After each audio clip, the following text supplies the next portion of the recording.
Le programme d'enseignement de l'Université des sciences et techniques d'Ati vient d'être validé à l'issue de l'atelier qui s'est achevé aujourd'hui dans les locaux de la faculté de Farsha. Les jeunes des différents arrondissements sont à l'école du savoir. C'est à la faveur d'une formation sur l'entrepreneuriat qui se tient depuis hier au CEFOD. Enfin, opération de destruction des mines anti-chars et anti-personnel, c'était ce matin à Wadi Enou, dans l'Enidi Ouest. Madame, Messieurs, bonsoir et bienvenue dans ce journal dominical. Le Premier ministre Emmanuel Nadingar, qui a pris part au 14e sommet de la francophonie à Kinshasa, en République démocratique du Congo, vient de regagner la capitale. Mais avant de quitter la capitale congolaise, il s'est prêté aux questions de nos confrères de la radio-télévision nationale du Congo par rapport aux travaux du dit sommet. Suivez plutôt le chef du gouvernement. La francophonie, ça a été l'occasion, une fois de plus, au vu des enjeux, des défis que connaît le monde sur le plan politique, sur le plan environnemental, sur le plan culturel et autres, de partager les expériences acquises en vue des solutions à tous les défis politiques et tous ordres qui existent en termes de défis politiques. Vous savez, aujourd'hui, nos différents pays font face à la définition de l'intégrité de leur territoire, qui sont souvent bousculés par des rébellions, des actions diverses. Nous pensons à la République du Congo, dans sa partie nord du Bout, nous pensons au Mali, à d'autres pays africains pour lesquels la solidarité de tous ces pays qui partagent déjà dans l'espace francophone beaucoup de choses ensemble, mais également doivent être solidaires quant à trouver des solutions à ces problèmes, à se soutenir, à agir ensemble dans une même direction, des résultats approuvants afin que tout le monde s'attache au développement du pays, au développement de tout cet espace dans lequel nos populations aspirent à leur bonheur. C'est de tout cela. Je pars avec une très bonne impression représentant le président de la République du Tchad, qui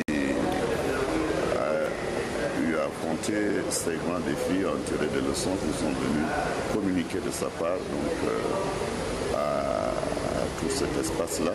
Le président de la République du Tchad appelle toujours au dialogue, appelle toujours à une action de solidarité. Elle constitue un quart de la population mondiale avec un effectif de plus d'1,6 milliard. Ce sont les femmes rurales qui célèbrent leur journée demain 15 octobre. La journée mondiale de la femme rurale est l'occasion de réfléchir sur les conditions de vie de cette importante frange de la population. Prélude à cette journée, la ministre de l'Action sociale a fait une déclaration. Suivez plutôt Fatimi Issa Ramadan. Au Tchad, les femmes rurales constituent environ 70% de la charge alimentaire et leur ménage et les autres charges familiales. Cependant, tous les efforts déployés par le gouvernement et les autres partenaires de développement pour l'équilibre du monde rural, particulièrement la femme rurale, restent limités car son rôle est souvent méconnu et non valorisé. Cette année, l'accent est mis sur l'analphabétisation et l'autonomisation de la femme rurale en vue de parvenir à l'autosuffisance alimentaire. Le thème retenu est donc la lutte contre l'analphabétisme, clé de voûte pour l'autonomisation de la femme rurale. Le choix de ce thème n'est pas le fait du hasard, car le constat révèle le plus souvent qu'il est difficile de résoudre tous les problèmes liés au développement, sinon les femmes continuent à être minoritaires, voire invisibles dans les structures de pouvoir parce que l'opportunité d'avoir droit à l'éducation ou d'aller à l'école est hors de leur portée. Si la femme rurale est alphabétisée, elle acquiert une autonomie alimentaire et c'est toute la communauté qui en bénéficierait. C'est donc, à juste titre, que son Excellence Idriss Déby Itno, président de la République, chef de l'État, a décidé de placer les 3 premières années de son quinquennat actuel au service du monde rural dont la femme reste le pilier. L'Université des sciences et techniques d'Ati, USTA, dispose désormais d'un programme d'enseignement. C'est à la faveur d'un atelier de validation qui s'est achevé ce matin ici à N'Djamena.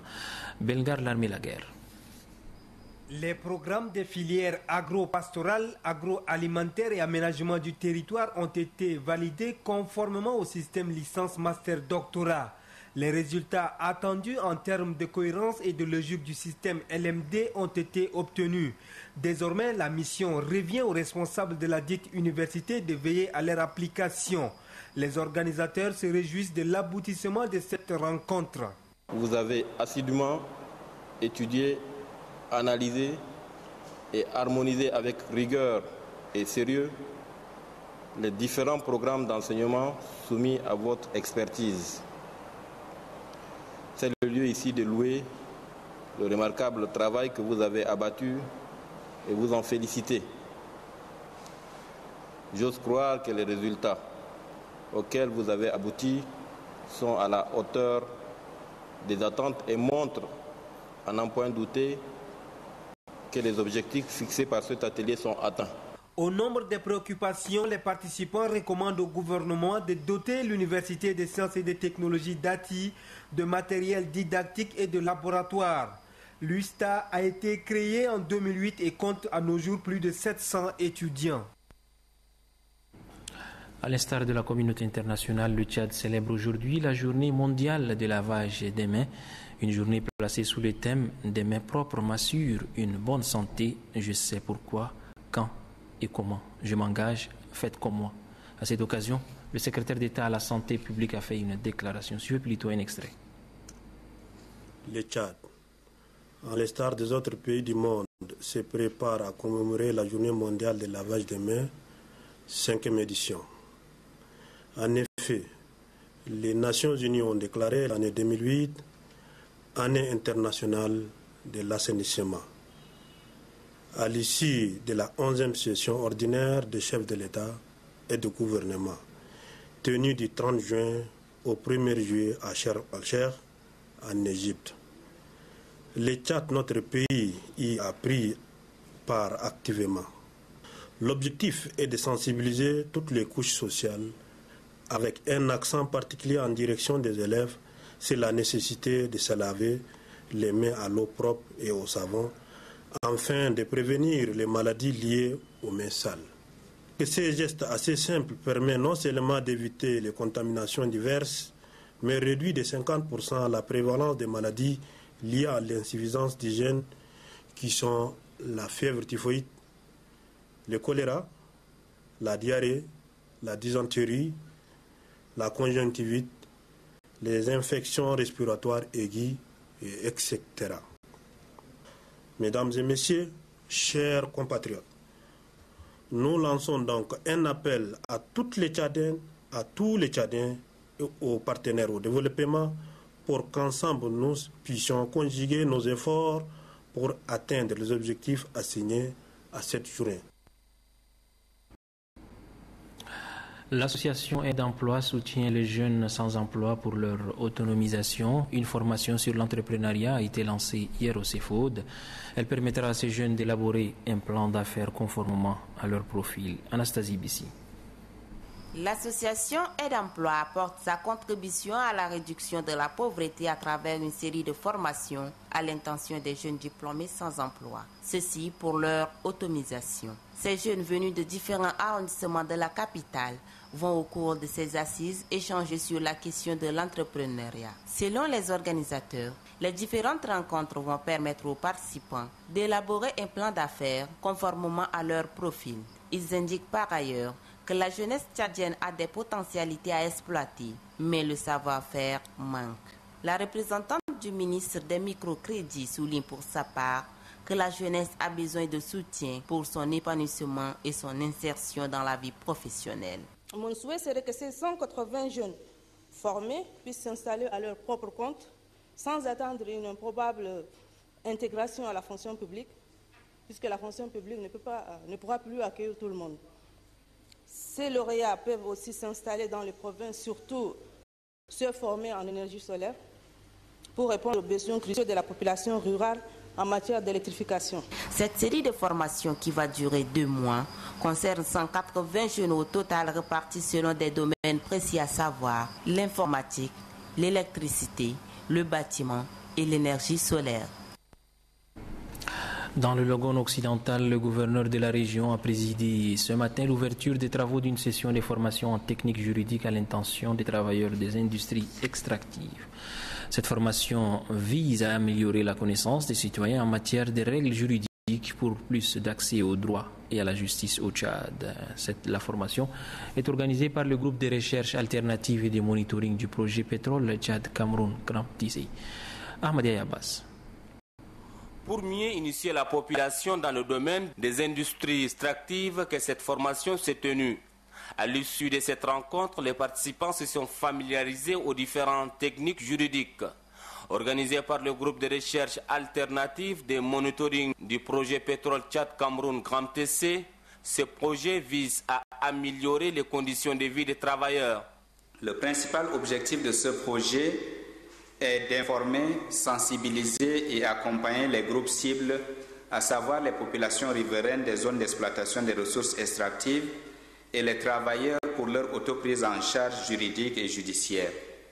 Le gouverneur du Logone occidental, Haroun Saleh, promet que la collaboration des institutions de l'État avec ses partenaires dans ce domaine ne fera pas défaut. Avec l'ouverture de notre pays sur la scène internationale, nous accueillons sur notre territoire beaucoup d'investisseurs étrangers intervenant dans divers domaines. C'est le cas notamment du secteur des industries extractives. Le gouvernement a pris le soin d'assainir le climat d'intervention des compagnies étrangères en prenant des actes qui doivent régir leurs opérations sur le sol tchadien. L'essentiel de l'action du gouvernement dans ces domaines a consisté, entre autres, à assurer une meilleure protection des travailleurs contre les abus de leurs employeurs. Haroun Saleh a insisté sur la sensibilisation des populations riveraines et le respect des textes par les partenaires au développement. Dans nos régions toujours, le gouverneur de l'Eni-Ouest, Mornadji Baïsanabe Karouba, a présidé ce matin une cérémonie de destruction des engins explosifs. C'était dans le Wadi Enou, en présence du directeur du centre de déminage de Fada, Al-Haj Bachar Yaya Issa Hanga.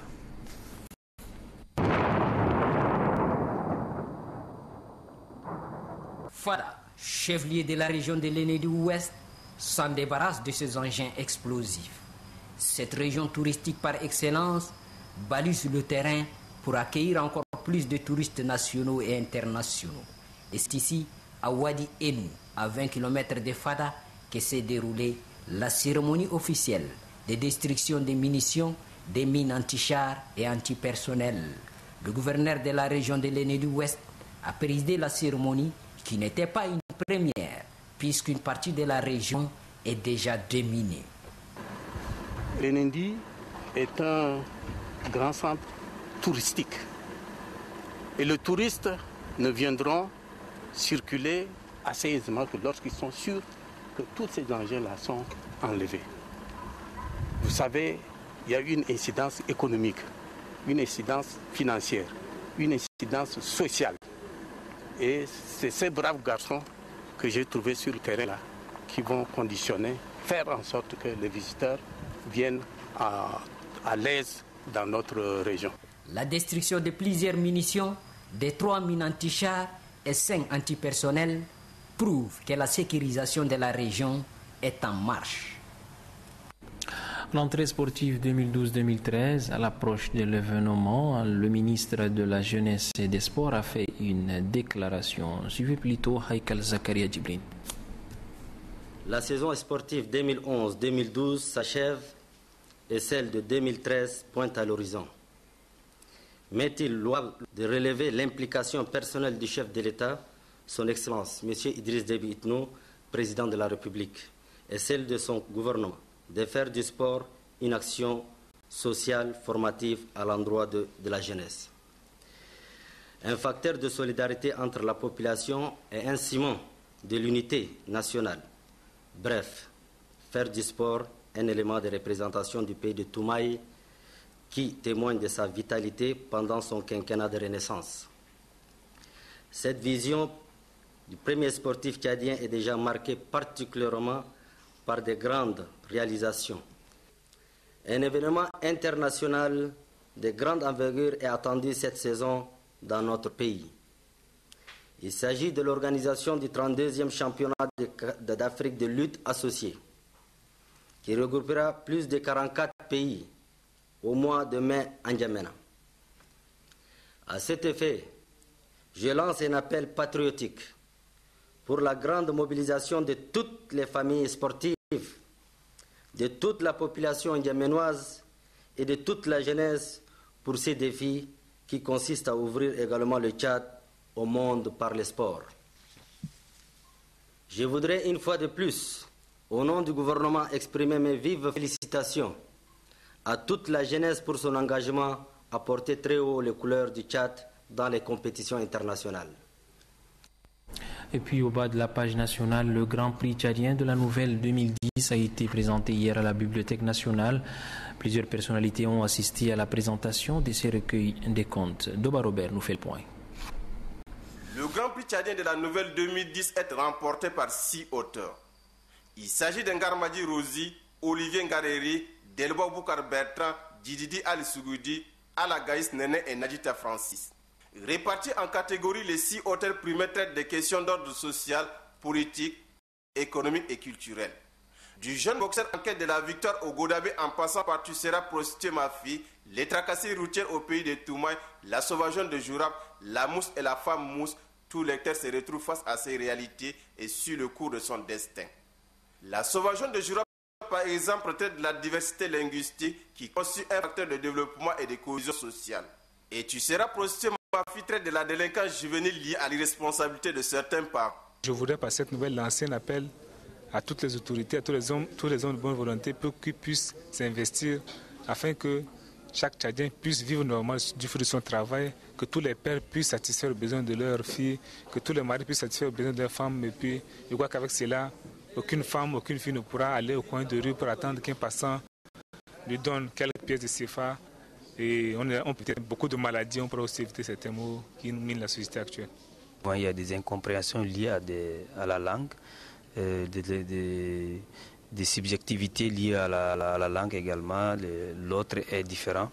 Mais bizarrement au Tchad, quand la personne diffère, cette différence-là fait que beaucoup de gens ne se sentent pas compatriotes. Ils ont tendance à régler cette différence-là dans la violence, alors que la différence fait une richesse pour un pays. La présentation du Grand Prix tchadien de la Nouvelle 2010 a drainé un nombre important des autorités administratives, des étudiants avec à leur tête le ministre de la Culture. Kayar Oumar Defala salue le travail abattu par ces jeunes auteurs. C'est une invitation, il faut que notre public s'habitue à venir à des cérémonies de dédicaces pour écouter et encourager l'auteur. Parce que les auteurs ont besoin d'être encouragés. Ils écrivent des histoires tchadiennes pour des Tchadiens. Kayar Oumar Defala rassure en outre le public de l'entière disposition de son département à soutenir toute œuvre littéraire. La sauvageonne de Jourab parue aux éditions Sao est vendue à 5 000 francs CFA. À l'étranger ce soir en Côte d'Ivoire, les autorités ont opté pour des barrages conventionnels afin de lutter efficacement contre l'insécurité. et le racket. Gabriel Lorne, ITV. Dès la nuit tombée, les grands boulevards d'Abidjan, tous les automobilistes y ont droit. En gilet orange et bandes réfléchissantes, des policiers et des gendarmes contrôlent les identités, arrêtent les véhicules, les fouillent. Depuis l'attaque d'un poste de gendarmerie fin septembre aux portes d'Abidjan, les barrages de sécurité sont de retour, mais cette fois, les usagers jouent le jeu en dépit des embouteillages et du temps perdu. La sécurité n'est pas encore de mise. Je pense qu'il faut fouiller. Ça me rassure, ça me rassure. Quand je les vois même sur la rue, je suis content. À mon point de vue, je crois qu'on contrôle pour la sécurité là. Il faut fouiller les coffres, les pièces d'identité des passagers. Mais après, ils demandent de l'argent aux chauffeurs. Donc vraiment, ça nous dérange. Le racket, la corruption des policiers, c'est pour distinguer les faux barrages des vrais que le gouvernement ivoirien promeut le kit du barrage conventionnel. Des panneaux de signalisation, la couleur des gilets, les lampes, les gestes, tout est codifié. Aujourd'hui, nos forces sont dotées d'outils modernes qui permettent d'assurer ces barrages-là dans de bonnes conditions. C'est aussi l'occasion pour nous de leur lancer un message à nos hommes. Ils doivent faire leur travail dans la fermeté, mais en toute courtoisie, en respectant les citoyens, en respectant les usagers de la route. Au barrage, vous avez à la fois la police et la gendarmerie et la FRC. Donc, ils ont des dispositions qui sont conformes aux procédures. Les militaires se tiennent à position pour apporter un appui si nécessaire. Dans l'autre sens, monsieur le ministre, dans l'autre sens. Voilà. Voilà. C'est un bâton lumineux. Voilà, pour alerter les gens, pour dire qu'il y a un obstacle, ralentissez. Pour le gouvernement ivoirien, la sécurité de la capitale est un vrai défi avec ses barrages conventionnels. L'objectif est d'éviter l'infiltration d'Abidjan par des miliciens et la circulation des armes. Restez avec nous, Gabriel Lorne, pour nous parler du match retour pour la qualification à la CAN 2013 en Afrique du Sud. La Côte d'Ivoire a battu hier soir le Sénégal par 2-0. Gabriel, nous voici l'optage. Et c'est Yaya Touré pour le compte de la Côte d'Ivoire. La Côte d'Ivoire mène 1-0 contre le Sénégal samedi soir au stade Léopold Sédar Senghor de Dakar. À la 68e minute, à la suite d'une main, l'arbitre siffle un penalty pour les éléphants. Penalty concrétisé à la 70e minute par le capitaine ivoirien Didier Drogba, déjà auteur du premier but de son équipe. Et par le même buteur, Didier Drogba. Les supporters sénégalais crient à l'erreur et au complot. Ils mettent en cause l'arbitrage, la Confédération africaine de football et son président. À 20 minutes de la fin, Issa Hayatou doit quitter la Confédération africaine de football. C'est lui qui a tout manigancé pour que le Sénégal et la Côte d'Ivoire se rencontrent aujourd'hui. Et il a mis des arbitres qui, chaque instant, tout le monde voit ce qui se passe au niveau des matchs sénégalais. Les arbitres nous pénalisent. Je suis déçu, extrêmement déçu de la qualité des arbitres qu'on nous amène. Vive la basket! Si on veut jouer vraiment au football, on doit nous amener des arbitres vraiment compétents. À la 73e minute, le feu est allumé en tribune. Des cailloux, des bouteilles, des canettes, des projectiles de toutes sortes sont lancés sur la pelouse. L'arbitre arrête le match. Les joueurs des deux équipes sont regroupés au centre du terrain avant d'être évacués sous autoprotection. Dans ces conditions, je suis triste pour le football africain aujourd'hui. Je suis triste pour le Sénégal parce que jusqu'alors nous avions du Sénégal l'image d'un pays de démocratie, un pays où la contradiction est inscrite pratiquement dans les habitudes, un pays où je pensais qu'on acceptait sportivement la défaite. C'était un match de barrage pour la Coupe d'Afrique des Nations 2013 en Afrique du Sud et il était dominé par des lions de la Teranga qui ne parvenaient pas à concrétiser. De la déception chez les spectateurs sénégalais, sans doute il y en avait, mais après les incidents de samedi soir, ils s'exposent à de lourdes sanctions et à la réprobation générale. Et puis l'Afrique en bref nous amène ce soir en Mauritanie, en Éthiopie, en Algérie et en République démocratique du Congo. Une synthèse signée Anne-Christine Rotz, ITV. Le président mauritanien évacué vers la France, Mohamed Ould Abdelaziz, a été légèrement blessé par balle samedi soir. Que s'est-il passé exactement? Selon la version officielle, le président aurait été victime d'un tir involontaire d'une patrouille militaire. Mais selon d'autres sources, il aurait été directement pris pour cible par un homme armé. Mohamed Ould Abdelaziz semble en tout cas hors de danger. Il est apparu à la télévision avant son évacuation. Nkosazana Dlamini Zuma est arrivée à Addis Abeba. La Sud-Africaine prendra officiellement ses fonctions demain lundi à la tête de l'Union africaine. C'est la première femme à accéder à ce poste. Son défi, redonner un nouveau souffle à une organisation souvent taxée d'immobilisme. Elle devra également faire oublier les divisions entre francophones et anglophones exacerbées pendant la bataille pour son élection face au Gabonais Jean Ping. Je suis ici en tant qu'Africain et je traiterai chacun en tant qu'Africain, peu importe d'où il vient. Premier dossier parmi les plus brûlants, l'intervention militaire au nord du Mali. La question du Mali au centre de la visite du ministre de l'Intérieur français en Algérie. Mission de Manuel Valls, lever les réticences algériennes à une intervention militaire au nord du Mali tenue par les islamistes. S'il a reconnu qu'il existait des nuances sur le dossier, le ministre algérien des Affaires étrangères a estimé que ces différences étaient souvent exagérées. La clôture du 14e sommet de la francophonie à Kinshasa avec l'adoption de plusieurs résolutions. Sur le Mali, la francophonie prône la négociation tout en soutenant l'intervention militaire. Sur l'est de la République démocratique du Congo, l'organisation demande à l'ONU des sanctions contre les responsables des exactions. Le prochain sommet se tiendra dans 2 ans au Sénégal. Voilà, mesdames, messieurs, comment s'achève ce journal télévisé en français. Merci de l'avoir suivi. Prochain rendez-vous avec l'actualité, 23h30 sur Téléchat.